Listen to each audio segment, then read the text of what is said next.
Muy buenas amigos, esta vez estamos en otro estudio, estamos con otra persona, estamos en este caso en La Cañada, Valencia, y tenemos a nuestro lado a uno de los grandes de la mezcla nacional e internacional y Del mundo entero, del del mundo mundo entero, entero, que ¿no? se llama Manuel Tomás, y un señor bueno, le hace gracia porque no le gusta que lo alaben, ¿no? Pero es un tío que tiene 2 Grammys, 10 Sí. nominaciones a Grammy, más de 1.500 millones de reproducciones de sus temas en Internet. O sea, es un absoluto monstruo de la mezcla.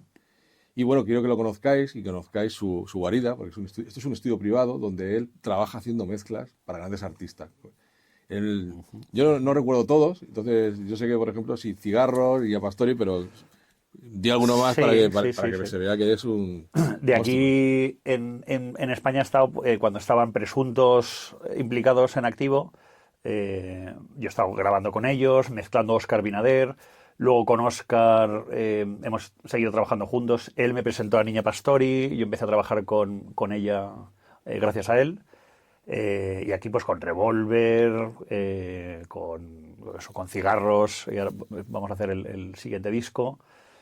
Y con un montón, con Amaral también he currado. Se me van a olvidar nombres, Claro, porque no vivo en el pasado, vivo muy en el presente y entonces prefiero no dar muchos nombres porque algunos se van a olvidar. se quedarán en el Los más tintero. importantes se olvidarán. Y bueno, el tema básico que vamos a tratar es, después de esta presentación, es el tema de la interacción de la acústica en la producción musical y en el trabajo del día a día, ¿no? Y entonces hablar, por ejemplo, de la importancia que se le da ya no al uso de monitores, sino qué opinión tienes de en qué orden tenemos necesidad para poder producir de toda la cadena de elementos. ¿Qué quiero decir? De la acústica de la Sí, sala, los sí, altavoces, sí, sí. lo que sería el propio equipo, los software. ¿En qué orden colocarías tú Cada elemento.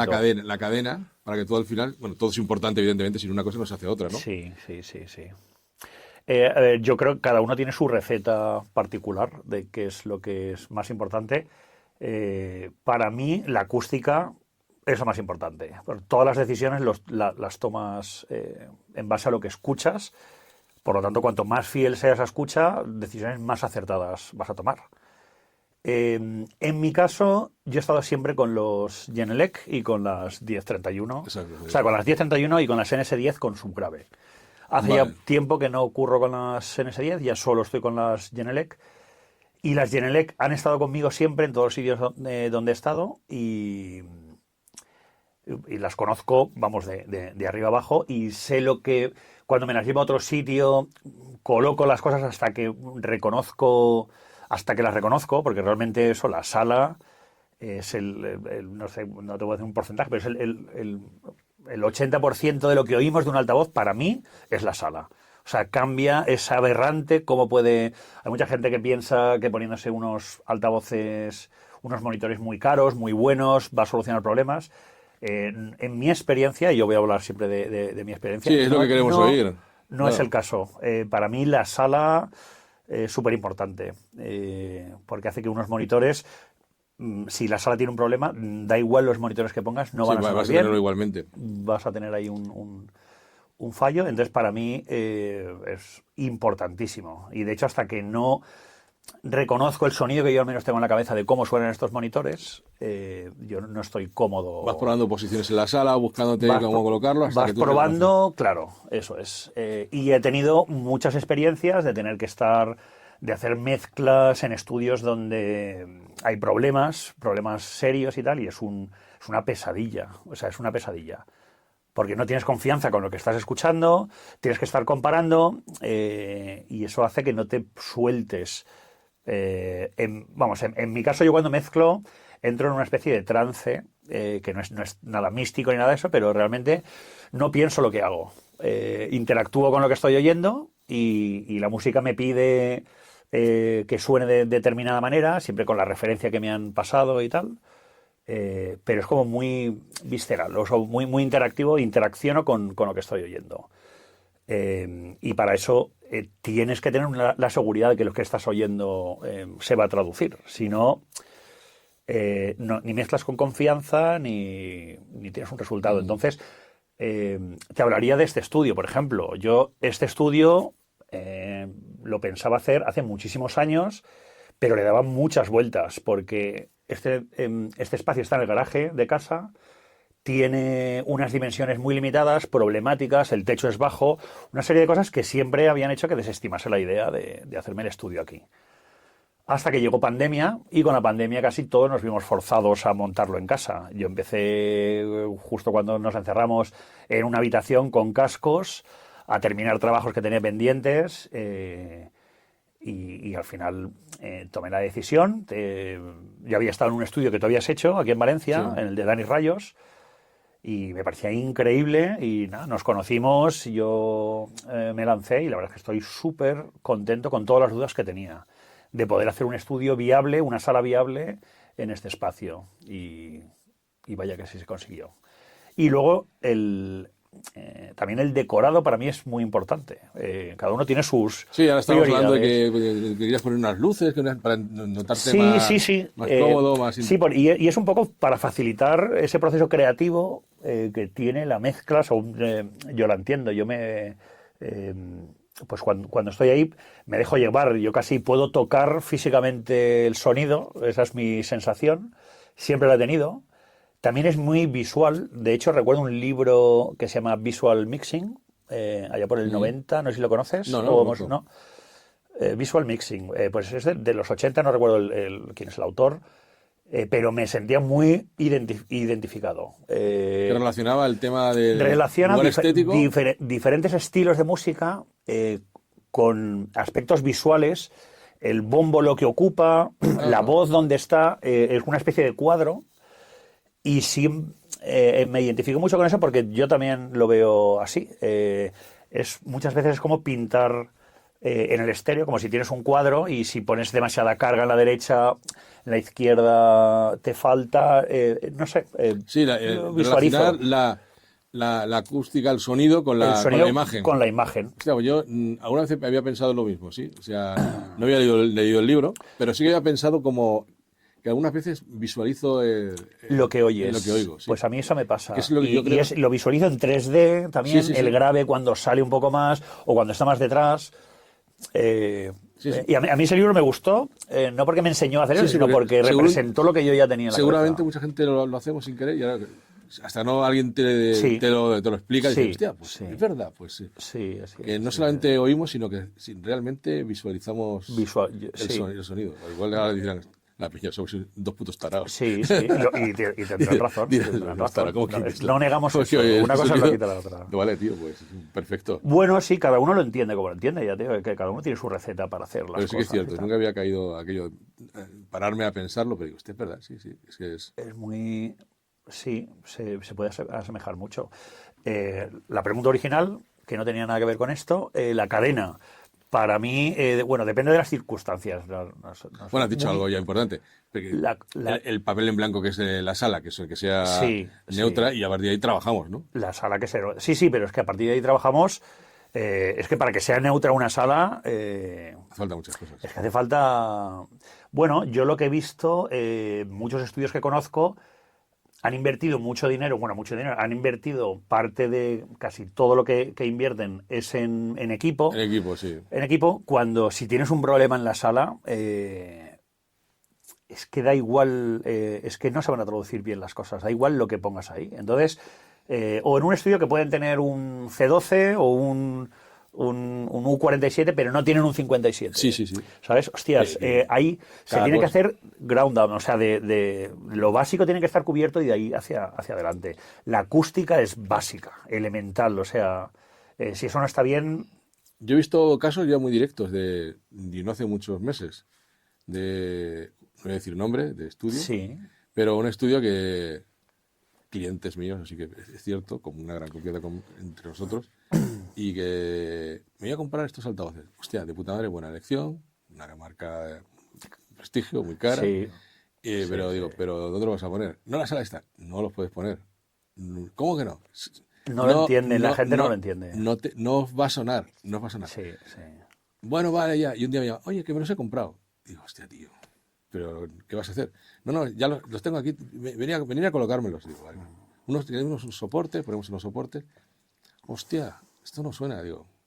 Ya te lo dije. Claro, Que no te iba a sonar. Claro. No Es puedes que, poner estos altavoces tan grandes sí, así. en esta sala, Esta y de sala, esta porque esta manera y sala tal, no está pensada para... yo creo que es antiintuitivo. Porque no estaba ¿Sabes? Por pensada ni eso a siquiera la para gente le control de cuesta sonido. entenderlo. No, Sí, no era un control. Sí. Aún no era un control. Era otra cosa. ya, Digo, no te va a sonar. Tienes que adaptar la sala porque esto tiene su mimo y vas a Claro. sacar el rendimiento claro. y al final tengo que hacer la sala. Sí, sí. Y al final, hostia, Bueno, claro, yo creo que es entender los monitores y la sala como un único elemento bueno, que va unido. que sencillamente cuando un monitor es más grande y tienes más expectativas de que sea la hostia, más necesitas que la sala la acompañe. Claro, Porque claro. los monitores muy grandes generan muchas interferencias. Claro. Y en una sala que no está pensada para ser un control de sonido, no puedes colocar dos altavoces allí, Sí, porque por muy buenos que sean, no te va a funcionar, no van a sonar. efectivamente. No van a sonar. Y también, ya que lo has comentado, merece la pena decir que efectivamente es cuando tienes carga de graves en los monitores. Con los NS10 sin sub, Claro, porque no son hay un problema. estándar que han sido un estándar. Porque suenan en cualquier lado, porque Suenan- debajo de 80 Hz no hay nada. No pasa nada, no hay problema. No El problema no hay es, problemas. claro, Además, cuando un altavoz ya baja. Entonces, cuando eso dices, es, hostia, eso es. Que ahora, ahí ¿cómo empiezan manejo las esto? interferencias. Claro, Eso es. durante muchos años, una cosa que tú sabes perfectamente, porque sucede en todos los estudios, es el 99%, es que las mesas de mezclas pues generan una Sí, cancelación sí, de un lado en otro, Sí. y todo el mundo ha estado callado durante años, todos los técnicos no diciendo nada. No, mi estudio suena de puta madre. Tu estudio tiene una cancelación con la copa de un pino que voy allí y te lo mido y me lo sé perfectamente. ¿Vale? Y ahora sí que todo el mundo se preocupa de esto. Pero hay gente que todavía no oye la cancelación de su estudio, ¿eh? También te lo digo, ¿eh? O prefieren no O prefieren investigar. no oírla. Pero... Es que sigue siendo 2 más 2 no son 4. Y exactamente, que tampoco están... Y entonces es un terreno que es una espiral que puedes no acabar nunca. Hay un momento en el que tienes que decir, esto ya está bien, Ya estoy bien y me adapto un pero poco. claro, y te tienes que adaptar, claro. No hay una sala perfecta. Evidentemente, no hay ninguna sala perfecta. No hay una sala perfecta. Sería horrible estar en una sala visualmente porque eso tendría que tener o anecoica y tal, pero una anecoica tampoco sería perfecta porque no tendríamos la referencia de sala. No Claro, oímos nunca... claro, porque nunca si no- oímos así. Si no mezclaríamos con auriculares. claro, eso Y nadie es. mezcla. Así que hay gente que mezcla con auriculares. Si no te queda sí otra... Que hay gente, sí que hay gente. Yo, mira, Pero, yo empecé en la pandemia por obligación, Sí, con porque auriculares. tenía que hacerlo, y no seguí haciéndolo, porque desde luego yo disfruto mucho más con el setup de siempre. Pero creo que son horas de vuelo, ¿sabes? Nadie se puede llegar a conseguir. Creo que puedes llegar a disfrutar, claro, la ventaja de los cascos es que vayas donde vayas tienes el mismo sonido. Sí, pero luego se traslada Que correctamente. eso es una ventaja tremenda. ¿Se traslada correctamente si conoces lo suficientemente bien? Vale, haciendo tu trampa. No haciendo tu trampa, entendiendo cómo suenan. Entendiendo cómo suenan. Claro, realmente cualquier mezcla que te guste no está hecha con unos monitores en concreto. Cada ingeniero Exacto, sí, claro. tiene sus monitores, tiene su sala, que va a sonar los monitores muy diferentes Sí, en un claro. sitio que otro, y es como esa persona ya escucha y entiende su sitio. Y con los cascos creo que pasaría lo mismo. Si le dedicas las suficientes horas, puedes llegar a entenderlos perfectamente y hacer mezclas perfectamente buenas, creo yo. Sí, bueno, también yo he visto muchos estudios que con una acústica muy mala y sin embargo los tíos hacen unos trabajos Y impresionantes. hacer unos trabajos Yo he impresionantes. visto gente y dices, joder, Sí. ¿y cómo lo haces? Y dices, Pero estaría seguro que esa gente tiene muchas dudas. De Sí, fuera supongo que sí. es impresionante, Pero con lo que entrenamiento- vive la persona es, si tienes un problema severo, claro, si no te has dado cuenta, tampoco tienes mucha idea, me imagino, no lo sé.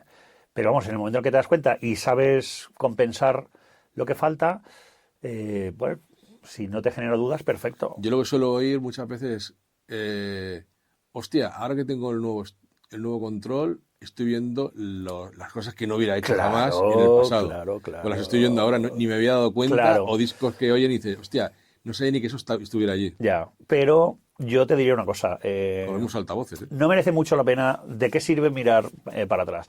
Tú eso lo has mezclado con otras escuchas y allí, ¿sabes? Sí, en su momento, claro. Yo creo que psicológicamente es interesante saber que tú lo haces lo mejor que puedes en cada momento y tiras para adelante y avanzas. Escuchar alguna cosa en otro estudio que hayas hecho tú hace tiempo, se puede traducir bien o se puede no traducir bien. Claro, es que tampoco... y puede ser tampoco- culpa tuya o del estudio. o del estudio también. Entonces, Claro. depende. Y hay cosas que sí que se traducen mejor o son más estándares porque no hay tanto riesgo en la mezcla Claro, es que todo depende, ¿no? Cuanto más bases la emotividad de una mezcla en factores extremos, un poco en el sub, pues ese sub puede tenerlo o puedes no tenerlo, depende en qué monitor lo estés escuchando. Entonces, claro, por ejemplo, es lo que pasa con las NS10. Hacerlas funcionar y que suene coherente aquí, lo normal es que va a sonar coherente en cualquier sitio, Sí. porque no, te estás centrando, todo tu foco está en un rango De frecuencia. que es muy traducible a cualquier otro sistema, realmente. Hay otro aporte, otra pregunta también interesante, porque hoy en día el main monitor estaba muy de moda en grandes estudios antiguamente, y ahora la tendencia es a montar un monitor de campo medio Sí. y un sub. Y ahí es donde viene la pregunta. ¿Tú crees en el uso del sub? Porque hay muchos técnicos de viejas generaciones Que no. que dicen que no quieren ni verlos. ¿En tu caso qué opinas? Bueno, yo estoy sin sub aquí, Vale. pero yo necesito subgrave. Necesito oír el subgrave. Y más con la música conforme está hoy en día, que Exacto, hay mucha sí. carga, hay mucha carga de sub. Vamos, mi opinión es esa, que sea con sub o sin sub, deberías oír hasta 40. Pero, ¿no crees que es mejor tener un sub aparte? Que está directamente dedicado Ya. a reproducir el rango de baja frecuencia en lugar de utilizar un monitor main que genere todo. Ya. A ver, yo he tenido experiencias de todo tipo con el sub, donde Bien ajustado, claro. bien ajustado, claro. Eso es lo difícil. Eso es lo difícil, eso es lo difícil. Estando bien ajustado y si es transparente y no oyes un sub, porque yo hay veces que sí que oigo sí, hay sub, pero es indefinido o está como fuera de... Por ejemplo, lo que yo tengo está por aquí abajo. Lo que yo tengo con las NS10 es un sub de casa, de home cinema. Vale. Pues mi experiencia con el sub, ya te digo, he estado en estudios donde yo no he usado. Yo estoy con los 1031 que pegados a la pared Te aumenta. generan, y con la sala Sí, te genera llego hasta 40 hercios y con eso me sobra, porque ya lo siento y oigo el sub en producciones modernas y cuando estamos currando eso es importante oírlo. Claro, si tus altavoces no son de 8 pulgadas, son más pequeños de 6. ahí sí que hay problema. Ahí sí que, claro, depende de la música. Yo creo que, vamos, sí que necesitarías. Yo con el tiempo he ido cambiando de idea, pero yo veo por el tema de las mesas y las cancelaciones, que Sí. cuando llegamos a partir de 8 pulgadas es cuando empiezan los problemas de cancelación, Eso es. y por eso muchas veces es muy útil el sub para Para que venga de otra parte, ¿no? de otra aislarlo. parte y poder manejarlo por separado. Claro, claro. Y porque la tendencia hoy en día es de hacer altavoces con 8 pulgadas que bajan a 40 y a 30. Sí, sí. Y yo creo que es un error, porque, a ver, un error. Ellos funcionando por sí solos, de puta madre, pero al final empiezan a tener el problema que tenían y han tenido siempre los altavoces grandes, que los que se introducían en la pared y demás. Sí. Empiezan a tener esos problemas, pero que, al ser tan pequeños ni siquiera los empotramos. Los altavoces grandes se empotran para que todo lo que genera alrededor de baja frecuencia, que genera cancelaciones y sumas, pues esté resuelto metiéndolos en una pared. Pero claro, si ahora tenemos altavoces que son pequeños, que no son para empotrar porque quedarían ridículos Sí, empotrados, sí, sí, sí. y el problema es que no los empotramos, pero tienen los mismos problemas que un main de toda la vida, Claro, claro. siendo pequeños. Claro. Entonces, ahí es donde yo veo que empieza a haber problemas serios y es donde, joder, digo, ¿por qué no crecemos con un monitor más pequeño, a lo mejor 6 pulgadas incluso, Y ponerle sub. y poner un sub? Que el sub siempre puedes cambiar fase, cambiarlo de Sí, posición. Sí, sí, sí, sí. Poner Puedes algún tienes más delay, control sobre el más grave. control. Tienes Yo más creo que control es- sobre... Claro. Eso es tirarnos tierra Ya. a la acústica, porque pues, se puede solucionar de forma electrónica. O esto que ha salido ahora, no sé si has probado alguna cosa de estas también. O sea, tú eres de los de sub. Porque sí que has entendido que la música, o no. Sí, a ver, yo soy no de Quieres usar tenerlo- sub, sino que hay que escucharlo. O bien sea con tus main o con... que necesitas escuchar ese sub. Yo necesito escuchar ese sub. Ahora también han salido ahora hablaremos también del tema de los correctores por software, pero también han salido una serie de altavoces que son capaces ellos mismos de generar frecuencias que interactúan con las que se lanzan hacia el oyente, Sí. al técnico, Sí. para poder hacer una corrección. Las trampas activas. Sí, en su día salieron las trampas activas que hacían esto de una forma más o menos. Ahora esto van con un software y hay varias marcas que lo que hacen es que el altavoz en sí mismo tiene o en la propia membrana o membranas añadidas que están lanzando frecuencias que hacen que montando los freestanding, Sí, un altavoz full sí, range sí, que baja sí, 20 hercios, sí. sea capaz de lanzar solo hacia ti las frecuencias correctas y totalmente equilibradas. Y sí. Hace que no sea omnidireccional el grave, ¿o no? Lo que hace es que el grave, si por ejemplo está lanzando hacia atrás y hay un desfase de tiempo, porque tienes dos señales de grave y se produce una suma o una cancelación, Sí. lo que hace es que envía otra señal en contrafase, de forma que el altavoz solo te envía a ti Ya, totalmente lineal. lineal. Pues no conozco esos. Sí, hay otros software, porque los software antiguos, que yo había oído muchas veces que sí estaba en contra, porque eran software que era una corrección prácticamente forzando la ecualización, que no funcionaban, que eran súper artificiales. Hoy en día sí que hay software que están muy bien hechos, que son corrigiendo el tema factor tiempo. Claro. También han salido este tipo de altavoces, que también no voy a hacer publicidad. Sí. Si me pagan, sí, no os preocupéis. Pero sí, hay altavoces ahí, hay varias marcas. Yo tengo algún cliente que tiene, que son altavoces que hacen una cosa, lo que hace esto, pero es el propio altavoz. Ya. Y entonces lo que hacen es... Bueno, sí, yo he visto, efectivamente, sin decir marcas, nuevos modelos ya vienen con monitores que están autoajustables, son autoajustables, o al menos tienes un software. Sí, por ejemplo, hay marcas que lo que están haciendo hasta ahora, que es lo que está visto, aunque sea más o menos avanzado, software para ajustar, pero ajustar en ecualización. No, esto es otra cosa diferente. O sea, ajustan factores de Claro, factor tiempo. la fase, claro. Es que esa es la gran diferencia. Es la gran diferencia. Y luego ahí aparece otro problema, que creo que en tu caso no es importante porque tú haces mezcla normalmente, pero sí que aparece el problema del retardo de milisegundos claro, al en grabar. el momento de grabar, ¿no? Sí. Que sí que sabemos que, claro, él necesita un tiempo de procesado para lanzar la contrafase. Sí. Y al final, todos estos, tanto los software como los altavoces. Sí. Y entonces, para mastering o mezcla, es ok. Va perfecto, pero para grabar no tanto. Grabar, a ver, al menos hasta donde yo conozco, te puedes generar presets para grabar. Donde tengan mucho, porque tú eso realmente lo puedes controlar. El tiempo de retardo lo puedes reducir con menos proceso.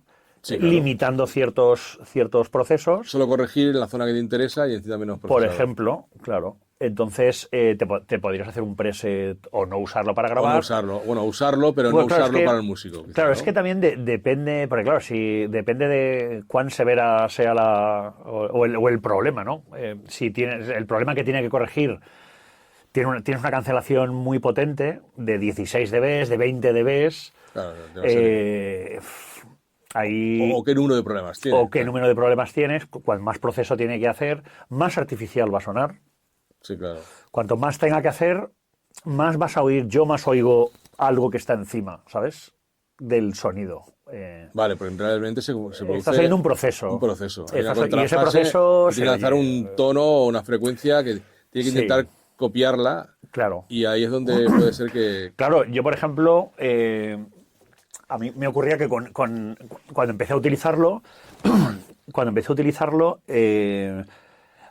la música la escuchaba muy bien, todo muy bien balanceado en el sitio y tal, pero no podía, pero de repente empecé a mezclar, el primer tema que empecé a mezclar, digo, no puedo mezclar. Si escucho solo un bombo, oía un pre-ringing, que es como un tono antes de que venga, que es el que me imagino que intenta corregir, Entonces, deduzco que debe ser pues algún tono invertido de fase con donde esté el problema y tal. Pero claro, eso es inviable y tal. Pero se puede ajustar y eso te lo puedes quitar. Pero... Yo, bueno, yo he oído a más personas que han utilizado programas similares. Sí. Que tú, como tienes tanto oído, es el único que oye esto, ¿eh? Porque la gente no lo No, oye. no, pero eso es evidente. La gente no lo oye. No, O sea, no, porque no lo tendrá. No, no, yo he oído gente que no, pero vamos, yo lo que digo no no es se que dan yo tenga cuenta. un oído muy bueno y lo No oigo tiene y el tal. oído. No, es que es evidente. hay gente, es pues, hay evidente. gente que no lo oye, ¿eh? Ya. Te digo yo que yo he oído más de una. Pero es que no notan no algo ocurre. raro, Es notan que algo no, raro, pero ya. no notan algo raro, pero no oyen el. No oyen no, pero esto que te digo yo es muy evidente, ¿no? O sea, cualquier persona lo escucha. Pero para mí esa es la diferencia. O sea, llegan más lejos este hardware de corrección que también corrige la fase que los softwares que hay Los antiguos de corrección. no servía para De nada. corrección, que si lo único que te hace es corregir, claro, si tú tienes una caída, porque tienes una cancelación, Por mucho que tienes subas. una cadencia de 20 dBs que le vas a subir 20 dBs, o Claro. sea, ni soluciona porque te vas a mover y va a ser otra. Exactamente, Si hay un claro. problema, hay un problema. Y eso lo primero es físicamente La sala tiene que estar bien corregida. corregida y luego físicamente. que sirva como una ayuda para Y luego hay una ayuda, matices claro. de mucha exigencia. Sí. Y ahí sí utilizar un software. Ahí utilizar, sí. No pretender que con el software ya está todo hecho. Sí, Pues sí. yo la gente dice, no, me compro estos altavoces. Y digo, a ver, no.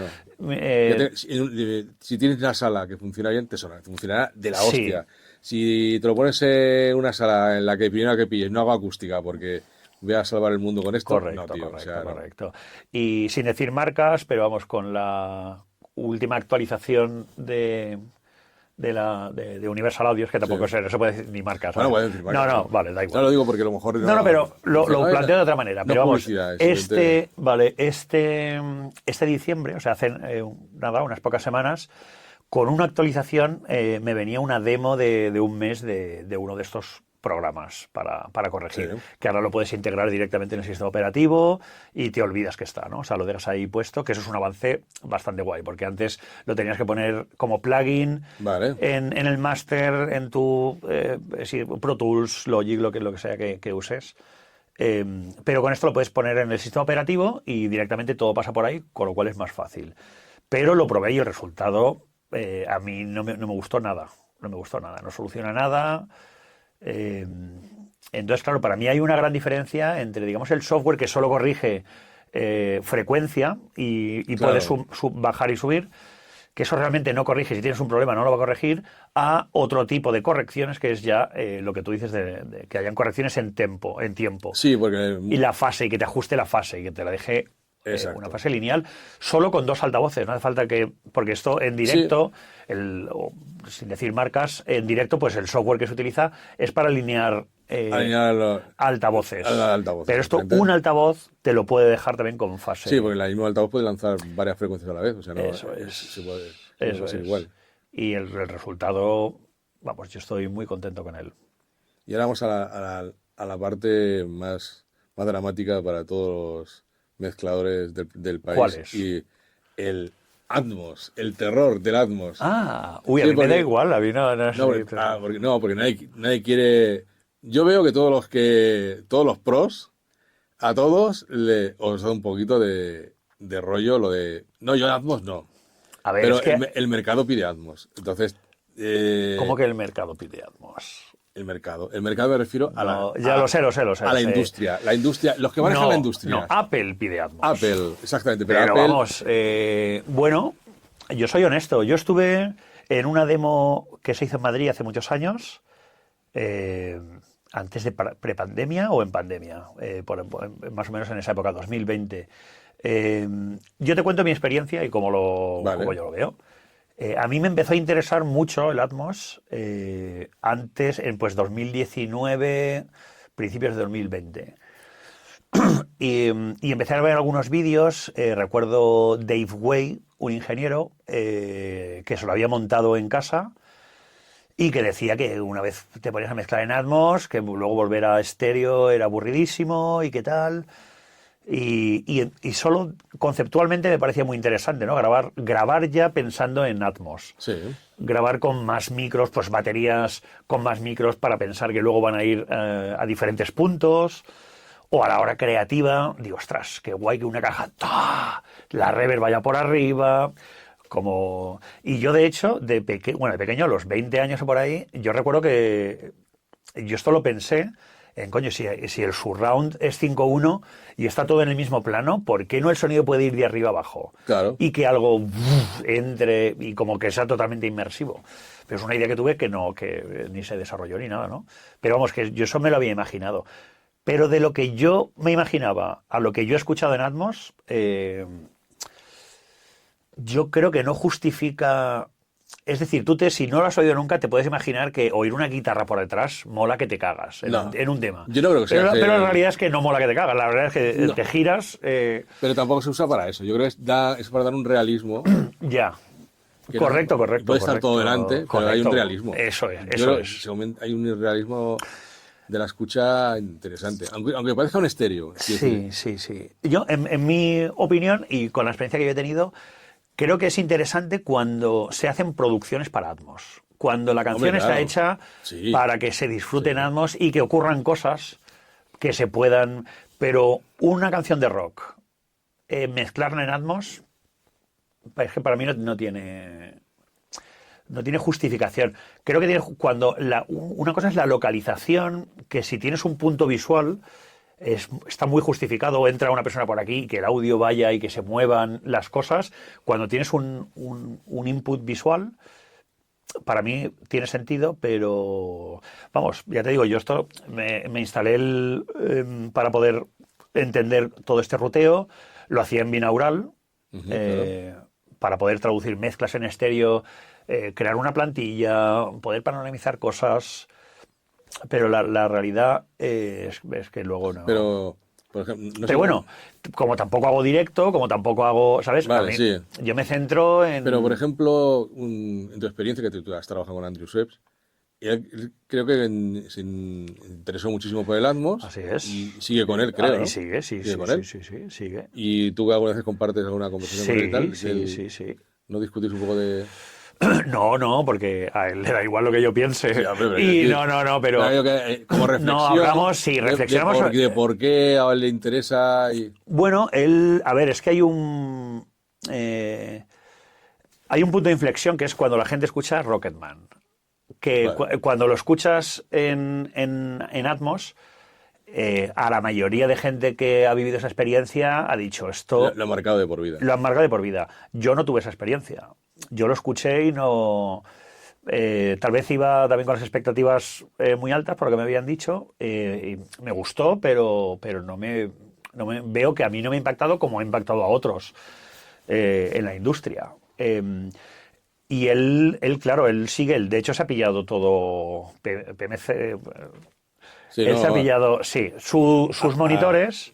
Todo, bueno, puedes decirlo. Sí, da igual. Sí, se ha pillado bueno, me refiero que se ha pillado un sistema Atmos. Claro. De hecho, vendió todo el equipo que tenía en Los Ángeles, que lo metía en un estudio, y se pilló todo este sistema porque él confía en Atmos y le gusta. Entonces, mezclas que él hace, le encargan, o bien luego ya las pasa. Bueno, de hecho, dice que muchas veces está mezclando y, hostia, esto cuando lo haga en Atmos, esto va a estar por aquí, esto va a volar por allá. Y cada uno con su... Bueno, a mí, ¿sabes? Yo aquí también tengo limitaciones de espacio que aunque se podría... Sí, aquí posiblemente una homologación que no podría tener oficial. Pero tampoco la dan. Pero tampoco la dan, sí. Sí, es como tener un estudio estéreo homologado, no hay una homologación. Por el tema de la altura, nada más. Claro. Pero que es ridículo, porque luego admiten incluso delays en los monitores delanteros, que a mí me parece una aberración. Sí. Joder, ¿y no me pides un delay en el techo? Claro. Lo digo por la gente de Dolby, la gente chicos de Dolby, pero es que es... yo he trabajado para ellos también, en el laboratorio. Sí. Pero que es cierto, o sea, algunas veces es como... Son un poquito lentos las grandes compañías ir adaptando nuevas tendencias. Pues yo recuerdo que Dolby antes, cuando pasó del cine pasó al mundo del broadcast, el tema de cómo colocar los altavoces tardó un montón de años. No penséis que todo es que esto del circulito era, venga, desde el primer día. Al principio consultabas a Dolby cuando ibas a hacer una sala con 7.1 o con 5 € y te decían... consultabas a Los Ángeles, porque en Barcelona te decían directamente, por ejemplo, en España, que si no montabas JBL, Ya. Y la gente de estudios de música dice, ¿cómo voy a montar unos putos JBL? Claro. O tener clientes que querían montar una marca, Genelec, por ejemplo, Sí. y dicen, no, esto no. Ya veis que ahora todo se monta con Genelec. Ya, pero decían, no puede ser. Y ahora están con que es que los delays en los aéreos, hostia, los delays en los aéreos, pero si me dejas poner un delay en los frontales, Porque... que me parece un descontrol. Claro. A lo mejor para música no, pero imagínate en tema de cine o en tema de producción. En un cine no, en un cine están muy alejados. Los delays se suelen poner los traseros. Pero en una producción de broadcast, que te dejen poner un delay delante. Cuando a la hora de sincronizar con diálogos, dices, tío... Esos milisegundos se van a notar, claro. Y te lo dejan hacer. Sí, y a mí me parece una aberración. Digo, hostia, ¿los aéreos? Sí, a ver, claro, para mí tendría más sentido por cómo está... Por la viabilidad... Vale. Por la viabilidad... para mí tendría más sentido hacerlo en binaural. Porque al final es el consumidor...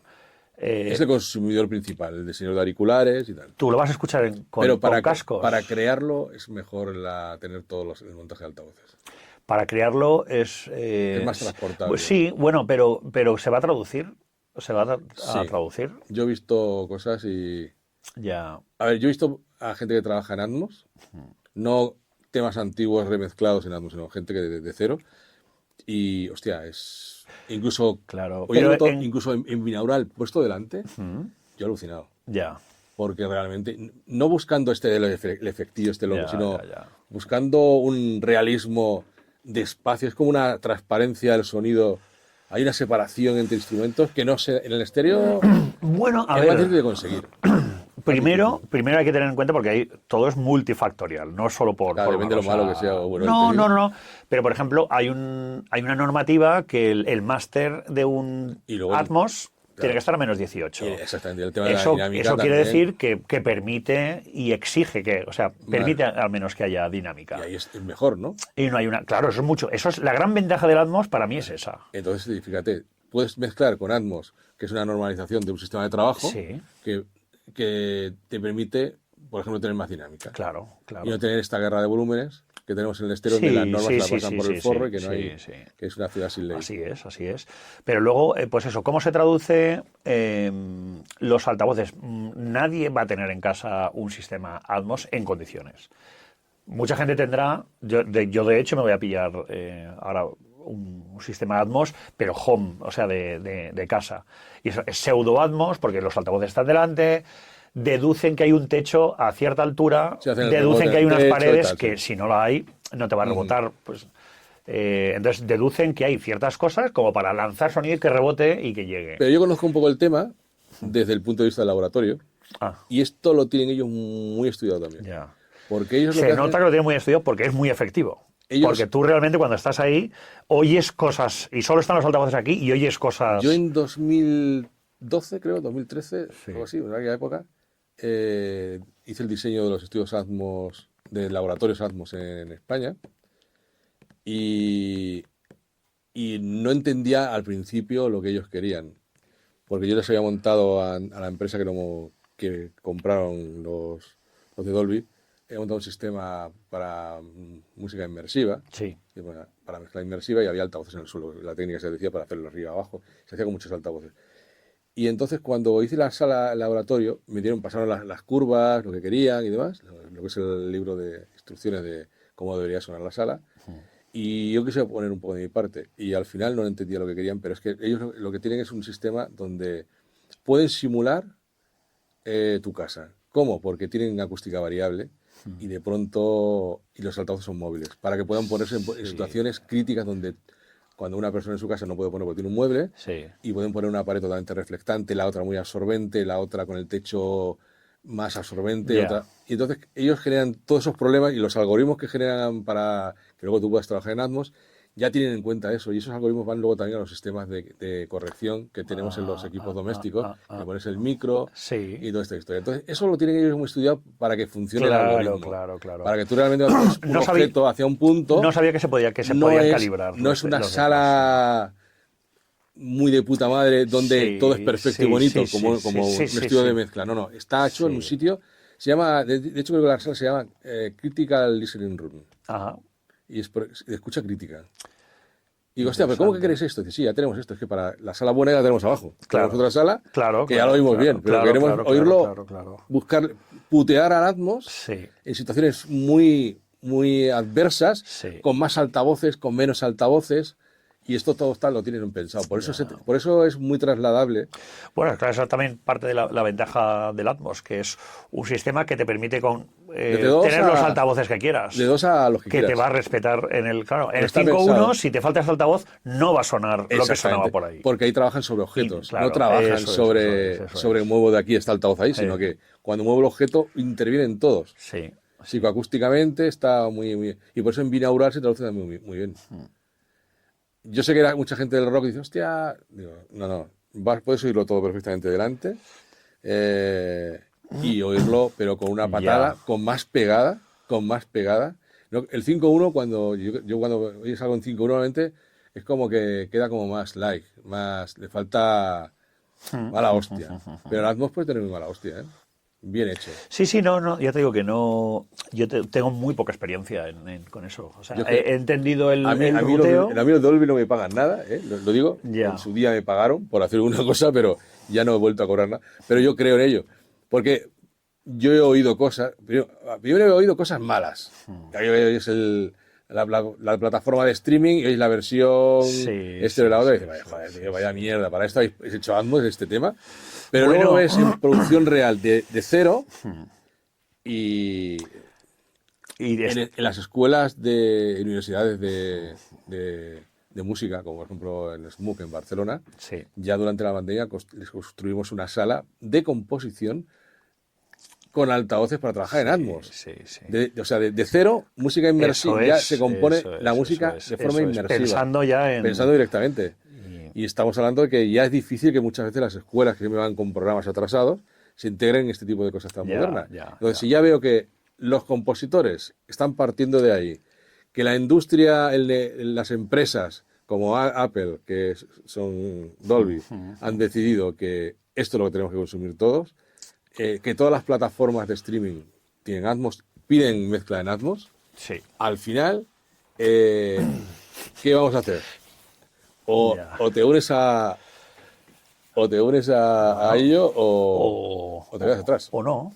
No, yo tampoco me consideré que los que no nos unimos al Atmos... Pues yo te vi allí al principio muy ideal. Sí. Pero es que claro, es que se ha popularizado, ¿sabes? Lo que para mí al principio era como, hostia, un innovador y una cosa interesante... es que yo creo que se ha hecho muy deprisa y no se han contado. O sea, yo he escuchado en binaural cosas en Atmos de artistas importantes horribles. Bueno, horribles no, a ver, no es que esté hecho mal, sino estoy seguro, que esto no lo ha escuchado. Esto no lo ha escuchado así el que lo ha hecho. Esto no lo ha escuchado así el que lo ha hecho. Primero es que los algoritmos, con eso lo sabes, cada versión de Apple lo van cambiando. Sí. Lo van cambiando. Entonces tienes poco control realmente. Luego el hecho, tú haces tu mezcla con altavoces. Al hacerlo en binaural tienes que elegir el tipo de room, si es close, near o far. Hostia, te estás metiendo una reverb que tú no has puesto, ¿sabes? A eso me refiero, ¿eh? A eso me refiero. Cuando algo lo pones en el centro, ¿es en el altavoz del centro o en el Phantom? Pues eso también ocurre. Si está en el altavoz del centro, se va a traducir peor en binaural. Y eso es lo que yo escuchaba. Yo escuchaba la voz, no voy a decir, pero vamos, nombres muy internacionales, muy importantes. Digo, estoy seguro que esto no lo ha escuchado el que ha hecho esto, que es muy bueno. Y esto es un artefacto que se ha metido aquí por el algoritmo, pues al hacerlo en binaural, que no estaría en ese momento, y que ahora está. Entonces, no sé, ya te digo que y tampoco estoy... por aquí cerca hay un amigo que lo tiene montado en Atmos. Y lo está muy bien montado el estudio y él sí que hace trabajos en Atmos. Yo creo que ha habido un interés, pues las compañías han querido volver a darle valor a los discos que ya tienen en catálogo, sacándolos en Atmos. Sí, es una trampa porque han hecho... O sea, hay muchos intereses también ahí metidos Ha como hecho para verdadera que... mierda con claro, esto. Ahí es donde- hay marcas de altavoces beneficiándose también de todo eso, Sí. de que todo el mundo se compre 12 altavoces. 12 altavoces, entonces... bueno, que influyen ahí muchas cosas. Yo, ya te digo, que de la misma manera que tampoco me meto en otras cosas, yo tengo bastante ya con seguir investigando en estéreo y Bueno. y un campo No, el interesante. estéreo por ahora es lo que está vigente, pero yo creo que no tardará mucho en que esto cambie. Pero Se bueno, implante. yo creo que sí. Bueno, pues puede ser. Primero porque verás que a lo mejor a un artista le haces el trabajo en estéreo y la compañía quiere, para estar en una plataforma X, que esté en Atmos y va a hacer el mastering o lo que sea. Correcto, se Alguien va a de hacer en Atmos, Atmos. y Se hace. Y a ti no te va a gustar. Y se hace. Mismo dice, hostia, me hubiera gustado Bueno, yo... verás que se ha perdido parte de la esencia de tu trabajo. Ya, Esa es la parte donde digo yo que, Ya. que está pasando, porque yo conozco... No, pero a ver, de la misma manera... Las he visto y hay gente que le ha desagradado. Igual cuando el músico hace música para película y de pronto lo trasladan al cine y la mayoría de las veces se tiran de los pelos, porque dice, hostia, tío, ¿qué han hecho con mi música? Ya. Y tú le dices la película, hostia, que está de puta madre, pero Ya. al autor, hostia, no le ha No, hecho pero gracia. yo he escuchado también grandes mejorías. Yo he escuchado versiones en Atmos También, sí. mucho mejor que la Sí. mezcla estéreo. Yo he visto, pero y sin ser una mezcla de inicio en Atmos. Sin ser una mezcla de inicio en Atmos. Porque algo que se hace muchas veces se hacen dos mezclas, la de estéreo y la de... Sí. Y me parece... Pero vamos, que es que ya te digo que no... bueno, te he dado mi opinión, realmente es mi opinión. No, tampoco hay... Por ahora las opiniones van a favor de no Atmos. Ah, sí, has hecho un recuento. El recuento es que El recuento no. la gente no quiere ni ir a hablar. O sea, saben que todo el mundo está ahí, pero nadie aquí quiere. hay gente... Luis del Toro, por ejemplo, es muy puntero en mezclas Atmos. Y él... posiblemente la gran mayoría de discos que se editen en España de Atmos Sí, pasan... bueno, pues será un... Y él lo hace, claro... Es uno de los... Y él lo hace muy bien y lo tiene muy pillado. De hecho, ha estado, sí. Hay mucha gente que... Hay otros que lo han tomado como... Hostia, ha aparecido esto, se han montado el equipo y han seguido trabajando sin darle ni mayor importancia, ¿no? Han dicho, esto es el mercado. Sí. Tengo algún cliente que ha hecho, tío, monto Atmos y... Sí. Ah, sí, hay que yo hacer creo Atmos. que Venga, pues Atmos. lo tienes que disfrutar realmente. Y directamente el tío, pues... Ya. Sin problema. Y hay otros, pues, que... Hostia... Y a otros que... Tengo algún cliente por ahí que digo, tío, o sea... Que son dos socios, ¿no? Uno quiere Atmos y el otro no. Y el otro no quiere ni oírlo hablar. Hay días que está convencido, otros días que no. Ya. Pero claro.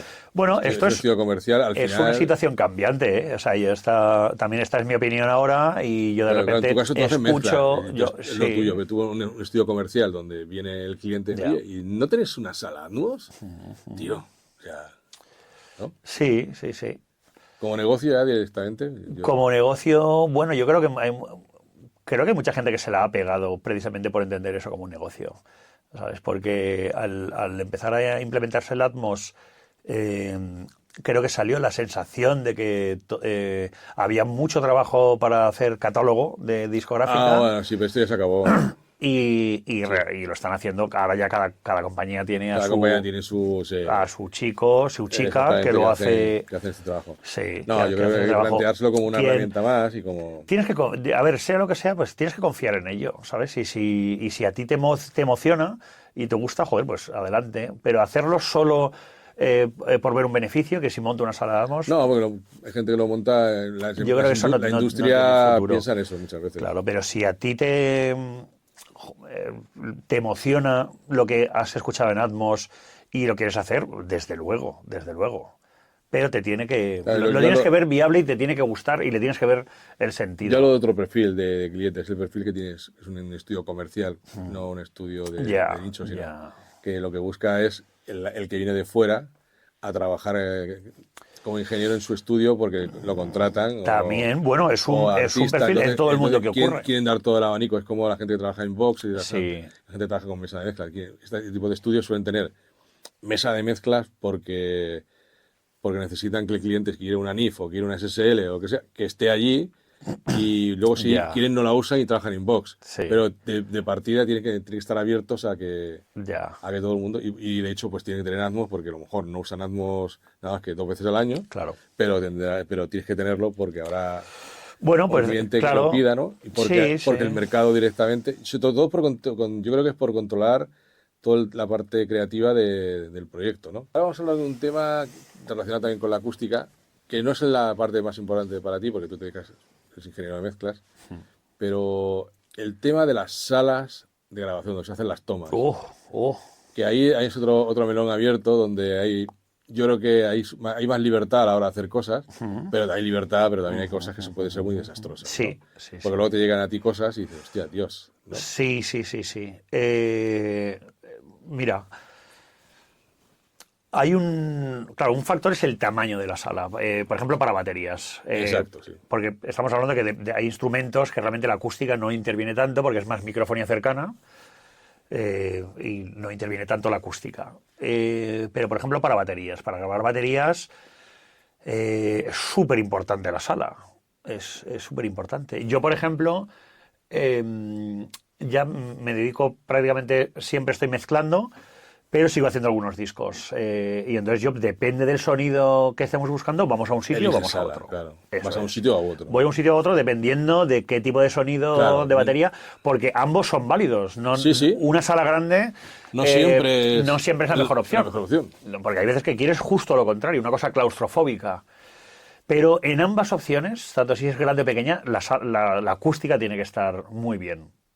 Porque puedes tener problemas en ambos casos. Luego, para mí interviene, un fallo. Para mí es un fallo. Grabando baterías, o sea, una sala grande seca es horrible.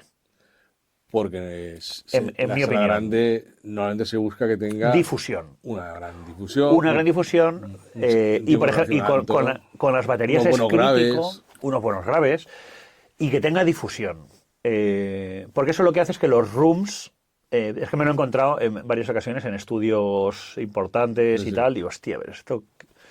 Que subes los rooms y muerden con los micros cercanos y no los puedes subir. Hostia. Bueno, tienes que. Puedes comprimir con el ataque muy rápido para quitar. Puedes hacer varias cosas o alinearlos, tienes varias soluciones. Pero de manera natural no queda bien eso. Y de hecho parecen como unos overheads lejos, Hostia. retrasados. Eso es la sensación que tengo yo en las salas secas grandes.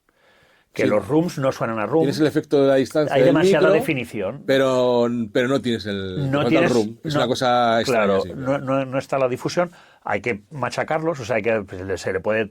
A ver, luego los haces funcionar, desde luego, pero hay una cosa que es la difusión necesaria para mí en los rooms de batería, donde esté disperso, no haya un ataque definido. Sí, no hay- Y eso te permite que sea más una especie de reverb. Sí. Tratada como efecto. Y luego en las salas pequeñas ocurre 3/4 de lo mismo. Si tienes resonancias, no vas a poder sacar el sonido que quieras porque tienes que estar constantemente. Claro. Ahí en las salas pequeñas está el problema que los modos se reproducen de una forma con mucha energía. Sí. Y si no están bien hechas, entonces claro, es un caos, porque hay una Sí. diferencia de un instrumento a otro de volúmenes Claro, brutal. claro. Depende de la afinación que tenga. Quiero decir que de un timbal a un Goliath, de pronto, ¡bum! Hostia, ¿qué ha pasado aquí? Claro. Y es Así es. y tienes que te vuelve Así loco. es. No, pero incluso salas pequeñas ¿Verdad? ¿sabes? Sí, Con resonancias, con flutter, Eso, de que eso, peor, de que haya un cristal y otro paralelo. Así Y, ya es más dramático. bueno, pues yo he estado en sitios así que son teóricamente estudios buenos. Entonces, pues eso, una sala, claro, para baterías concretamente, salas pequeñas, precioso. O sea, para mí la situación ideal es una batería en una sala pequeña abierta a una sala grande. Ah, claro, también, sí. ¿Vale? Esa es como una situación ideal, donde la microfonía cercana Suene muy definida. está muy definida y luego y muy tengas un concreta, room, y claro. los rooms sean explosivos, porque generalmente, o sea, mi concepto, aunque sea en la sala que sea, mi concepto de grabar baterías, soy bastante tradicional en toda la microfonía cercana, Pero luego me gusta experimentar. O sea, yo cuando lo tengo eso cubierto, sea pequeña o grande la sala, suelo, aparte de toda la microfonía cercana, más un par de rooms, eso sería lo básico para mí. Siempre tiro micros extra, que ya veremos para qué los uso. Y uno tiene distorsión y lo grabo ya con distorsión y el otro lo pongo. También me dejo abierto, estoy abierto a las ideas que se me pueden ocurrir según veo el sitio. Digo, hostia, pues vamos a poner aquí esto. Y lo dejo para experimentar. Entonces suelo tener como más micrófonos de lo normal grabando baterías y no siempre los uso. De hecho, hay igual algunos de estos micros de efecto van solo en una parte del tema, o en los estribillos, o solo en las estrofas, o solo en un puente. Entonces tengo como unas cuantas pistas de efecto para la batería y trato de, pues eso, luego cuanto menos reverb use a la hora de mezclar y claro, todo sea más natural, pues me suele gustar más. Y bueno, esto no sé si a lo mejor te lo has planteado alguna vez, pero es una pregunta un poco así. ¿En qué tiempo de reverberación te gusta más o menos tener una sala para grabar una batería que suene grande? ¿Sabes? No lo he calculado nunca. Esto es, claro, esto No lo he normalmente calculado. no. No lo he calculado nunca, pero... Pero por tamaño, una sala mí, ¿de qué tamaño más o menos? ¿Metros cuadrados o algo así? ¿No? ¿De altura? La altura, sí, sí. A ver, te diría que es más grande. Y ahora otro tema sobre el tema del room de las salas, que podemos preguntar por el tiempo de reverberación, pero quizás sea más interesante pensar, que es lo más práctico, sobre el volumen de la sala, el tamaño, de altura, de metros cuadrados. Sí, no te sabría decir un número, pero lo que me he dado cuenta es que hay salas que suenan más pequeñas de lo que parecen. Claro, aunque sean grandes. Aunque sean grandes. Por haber hecho un exceso de absorción. Sí. Y falta de difusión, que es lo que hace que suene ahí como más grande. No te sé decir tamaños, pero... Porque es que hay salas que suenan... Es lo que te digo, es que depende de cómo esté tratada, la sala suena más grande o más pequeña de lo que tú intuyes que va a sonar. Por ejemplo, si colocas una sala más pequeña con muchos difusores, van a generar un retardo en el tiempo y va a sonar a una sala más grande. Claro. Y una sala muy grande con mucha absorción la conviertes en una sala más pequeña. Sí. Normalmente lo que se intenta es hacer que la sala parezca más grande. Claro. No al revés. Claro. Con el inconveniente también que una sala grande sin tratar, que pueda tener una difusión interesante, el problema te lo encuentras en la microfonía cercana, que también tienes... Tiene que tener un nivel de energía, pero controlable, que no interfiera en la microfonía cercana. Claro. Tiene que tener un retardo. Sí. Pero vamos, en salas, te diría, por ejemplo, en Valencia hay un estudio que ya no está operativo, pues que era muy Abbey Road en cuanto a dimensiones. Vale, que era muy grande y demás. Sí, con un techo de 12 metros posiblemente, o 10 metros, muy grande. Y claro, esos rooms ahí, o sea, es que eran mágicos, era increíble. Pero claro, eso no lo encuentras luego en estudios. Claro, es que cuando la sala es muy, muy grande, no interfiere en los micros cercanos, porque la energía con la que te llega al estar tan lejos no es tan grande. El problema es cuando son salas que son grandes, pero no tan grandes. Entonces el rebote llega con mucha energía e interfiere en los micros cercanos. Pues eso, pero ya te digo que no siempre es necesario. Hay una buena sala, o sea, una sala bien tratada, la de Dani, por ejemplo, las baterías ahí suenan perfectas. No es muy grande. No es muy grande, pero suena, es grande. Es coherente, es cohesivo todo. Es real, ¿sabes? Y hay otras casas que pueden ser más grandes o más pequeñas y no suenan, el room no suena real porque no tiene un balance de difusión y absorción.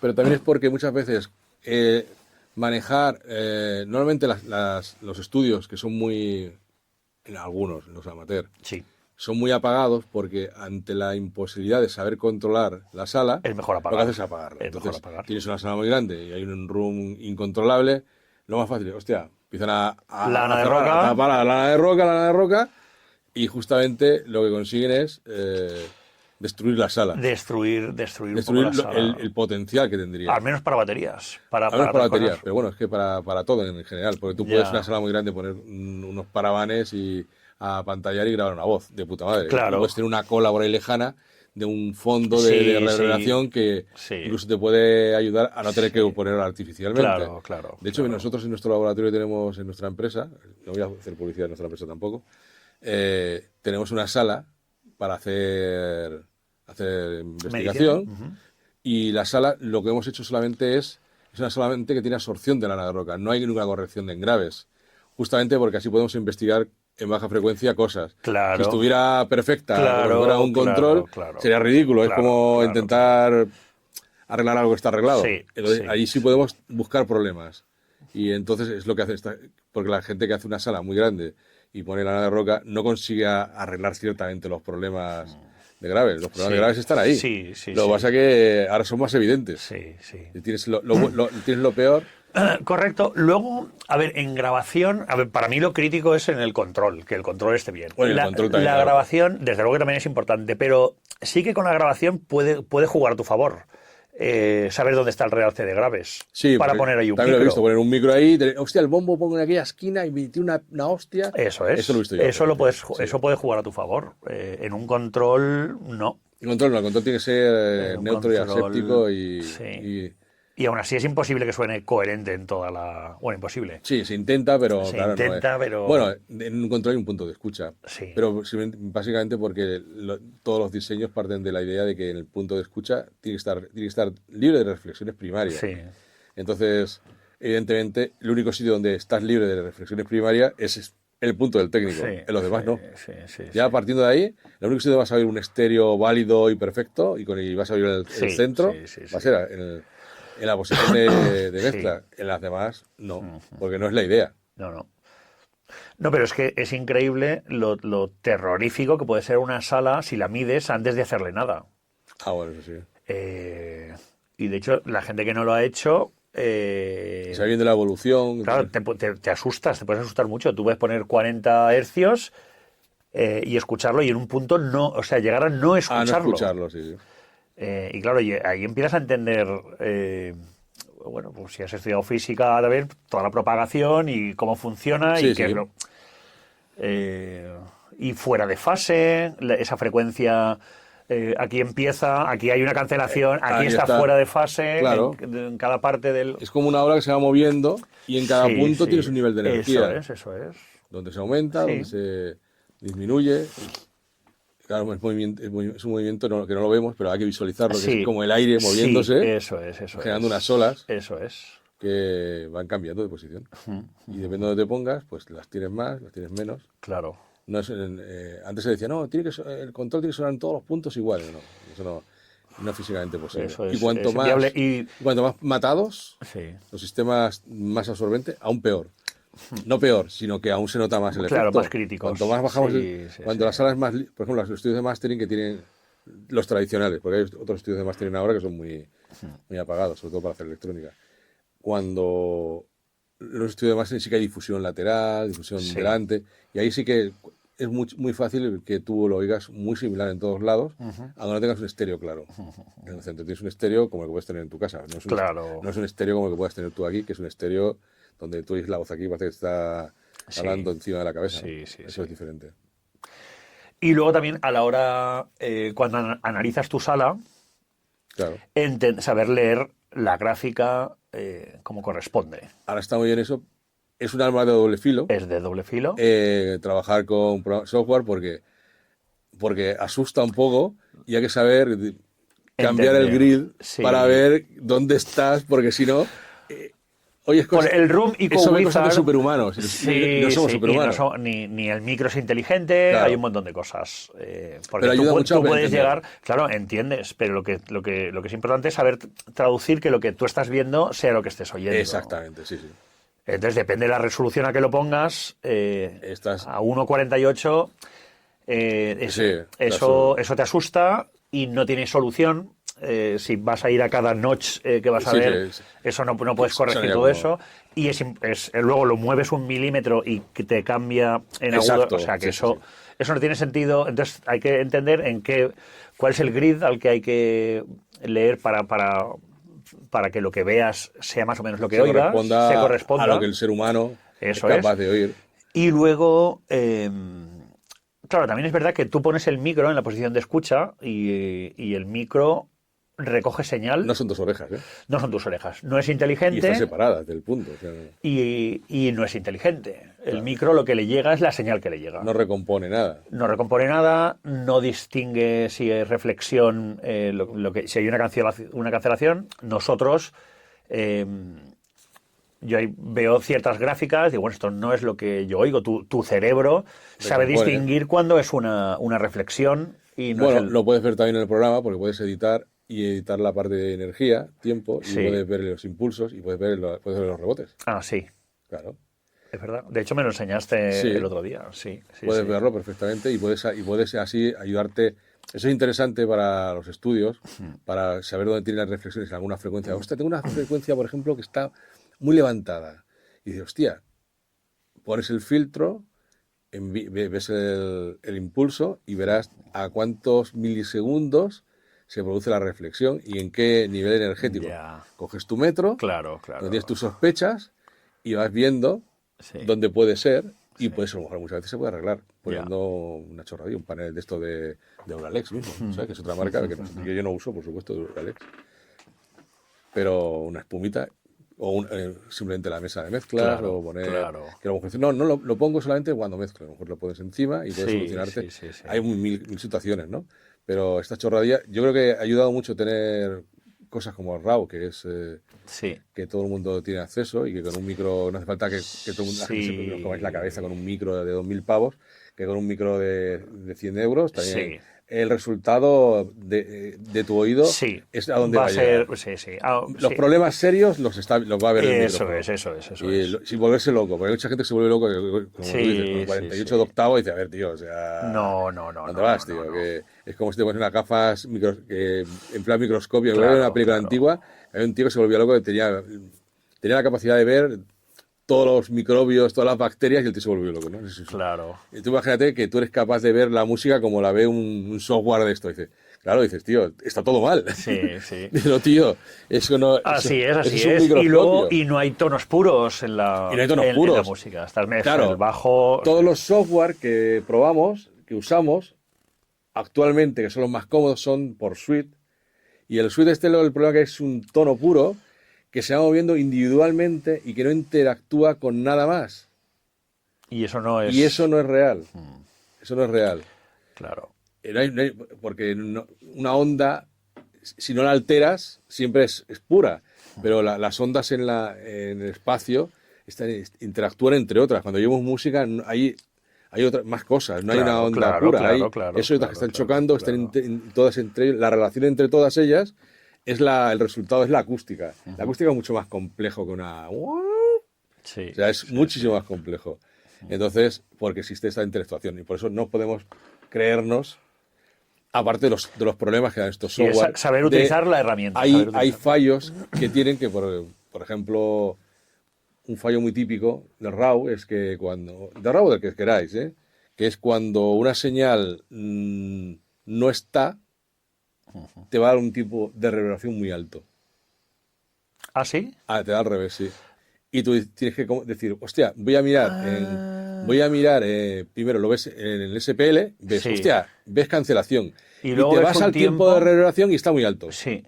Y es porque, como lo oye muy tarde, el programa se hace la picha un lío. O sea, esos picos realmente no corresponden. No corresponden. Ya. Es que estos software que van con Switch lo que hacen es que no miden, con el Switch no miden un tiempo de reverberación real. Es un cálculo, un estimado. Muy bien. Para hacerlo real tienes que subir 60 decibelios por encima del ruido de fondo y entonces deja caer toda la señal y entonces eso, si no hay ningún ruido en ese momento que interfiera, eso es el tiempo de reverberación real. Porque ahí sí que es realmente lo que sucede, porque lo oyes desde el principio hasta el final. Interesante. En el caso del suite, lo que hace es que envía el impulso, el ordenador lo que está siguiendo es está muy interesante para medir porque no interfiere mucho el ruido que tenemos alrededor. Sí, sí, sí. Lo que hace es seguir el tono, Sí. pero si no lo oye la tarjeta, sabe que ha salido, deja de oírlo y entiende que ha caído cuando vuelve a sonarse como lejano. Entiendo. Con una caída de dBs. Entiendo. Entonces el algoritmo te lo hace mal, entonces te da un tiempo de reverberación muy alto Eso, y no es verdad. Claro, eso me había dado cuenta y no le estaba haciendo caso a ese parámetro porque no se correspondía con lo que yo estaba oyendo. Claro, y porque- justo yo tenía no sé qué frecuencia, en 70, como 800 milisegundos Es de falso. decay y digo, Y no lo oyes, yo, te claro, cae. yo paro y no sigo casi un segundo escuchando Es un esto. fallo del software. Esto es un fallo. Es un fallo del Sí, software. ostras. Claro. Pues mira, no lo sabía.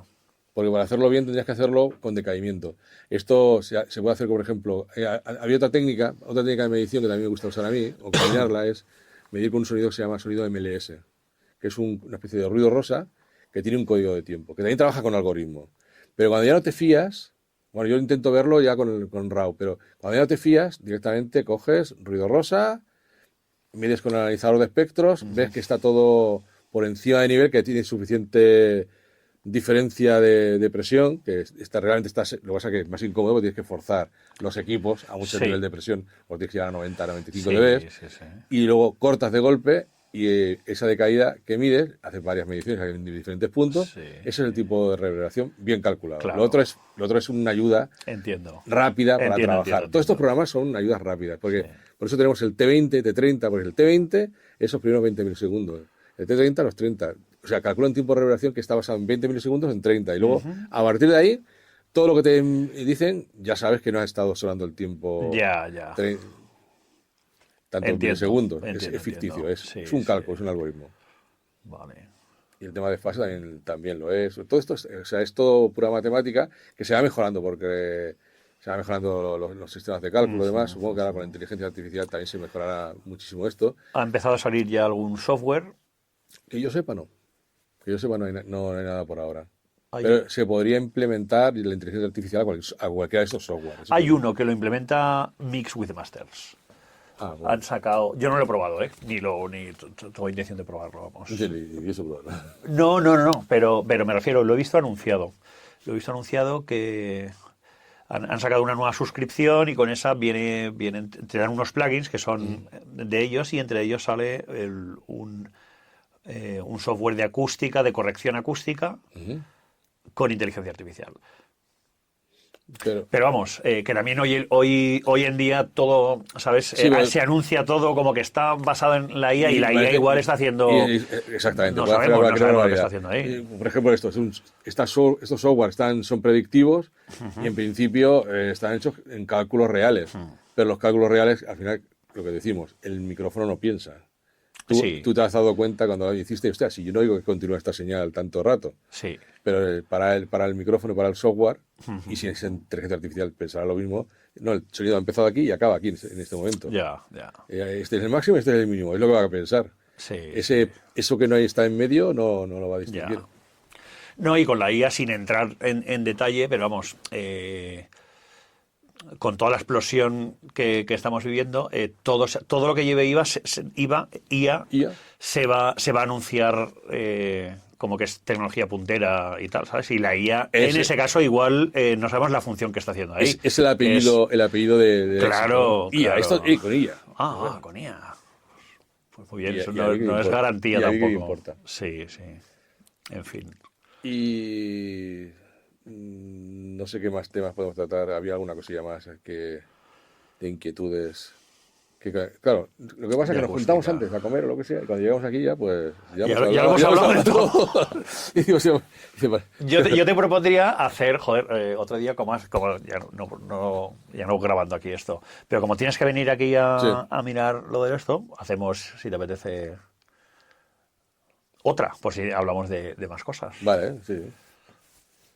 Pues nada, Que para mí está bien. yo creo que ha estado interesante y, bueno, Manuel Tomás, pues nos veremos otra vez y supongo que veremos otra nuestro vez. futuro público pues estará interesadísimo en que soltemos el rollo y le demos la paliza.